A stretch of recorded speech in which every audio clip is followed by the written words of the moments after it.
धनी मनुष्य और निर्धन लाजर। लूका 16 से 19 से 31 तक।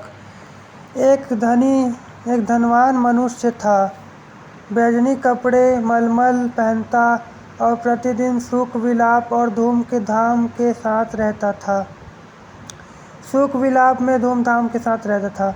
लाजर नाम का एक कंगाल घाव से भरा हुआ उसकी तेवड़ी में छोड़ दिया जाता था और वह चाहता था कि धनवान की मेज पर जूठन से अपना पेट भरे, यहाँ तक कि कुत्ते भी आकर उसके घाव को चाटते थे। ऐसा हुआ कि कंगाल मर गया और स्वर्गदूतों ने उसे लेकर अब्राहम की गोद में पहुँचाया। वह धनवान भी मरा और गाड़ा गया और अधोलोक में रह उसने पीड़ा में पड़े हुए अपने आँखें उठाई और दूर से अब्राहम की गोद में लाजर को देखा। तब उसने पुकार कर कहा, हे पिता अब्राहम, मुझ पर दया करके लाजर को भेज दे ताकि वह अपनी उंगली का सिरा पानी में भिगोकर मेरी जीभ को ठंडी करे, क्योंकि मैं इस ज्वाला में तड़प रहा हूँ। परंतु अब्राहम ने कहा, हे पुत्र, स्मरण कर कि तू अपने जीवन में अच्छी वस्तुएं ले चुका है और वैसे ही लाजर बुरी वस्तुएं, परंतु अब वह यहाँ शांति पा रहा है और तू तड़प रहा है। इन सब बातों को छोड़ हमारे और तुम्हारे बीच में एक भारी गड्ढा ठहराया गया है कि जो यहाँ से उस पार तुम्हारे पास जाना चाहे वे ना जा सके और ना कोई वहाँ से इस पार हमारे पास आ सके। उसने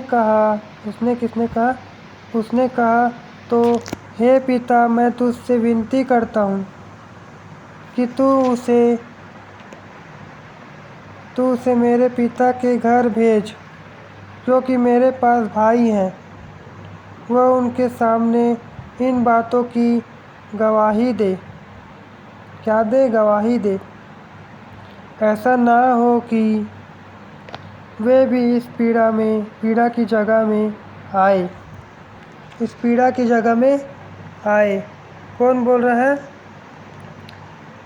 एक धनवान जो तड़प रहा है वह बोल रहा है अब्राहम से कि ऐसे बोल रहा है कि आप मेरे भाई लाजर को मेरे पिता के पास भेजिए, ताकि मेरे जो भाई हैं वह भी इस दुविधा में, मतलब कि नर्क में ना आए।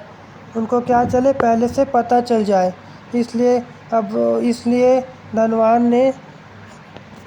ने अब्राहम से कहा कि मेरे भाइयों के मेरे पिता के पास भेजो कि वह भी ऐसे जगह में ना आए, नर्क में ना आए। तो अब्राहम ने उससे कहा, उनके पास तो मूसा और भविष्यवक्ताओं की पुस्तकें हैं, वे उनकी सुने। उसने कहा, मतलब कि धनवान ने कहा, नहीं हे पिता अब्राहम, पर यदि कोई मरे हुओं में से उनके पास जाए, तो वे मन फिराएंगे। क्या फिराएंगे? मन फिराएंगे। धनवान और अब्राहम से बोल रहे हैं कि अगर उनके पास मूसा और भविष्यवक्ताओं की पुस्तकें हैं तो वे उनकी सुने। उसने कहा, नहीं है पिता अब्राहम, यदि कोई मरे हुए में से उनके पास जाए तो वे मन फिराएंगे। तो उसने क्या कहा, जब वे मूसा और भविष्यवक्ताओं की नहीं सुनते तो यदि मरे हुए में से कोई जी उठे तो भी उनकी नहीं मानेंगे।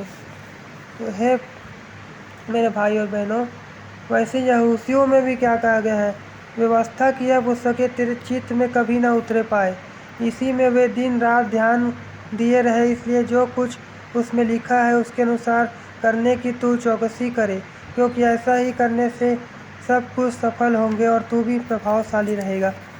तो देखिए भाई और बहनें, इस प्रकार वचन में लिखा है, उसी प्रकार धनवान भी तड़प रहा था। तो आप सभी लोगों को यह जो मैंने आज आपको बताया है, जो आपको धनवान और लाजर के बारे में मैंने बताया है, इसको आप सुने हैं, समझे होंगे। और आप सभी को इससे मैं निवेदन करता हूँ कि आप सब कोई अपना ख्याल रखें और आप धनवान की तरह ना बने। ज़्यादा पैसा रख के कोई फ़ायदा नहीं है। जो गरीबों की ज़रूरत है, गरीबों को ज़रूरत है, उनको दें। प्रभु आप सभी लोगों को आशीष दे। आमीन।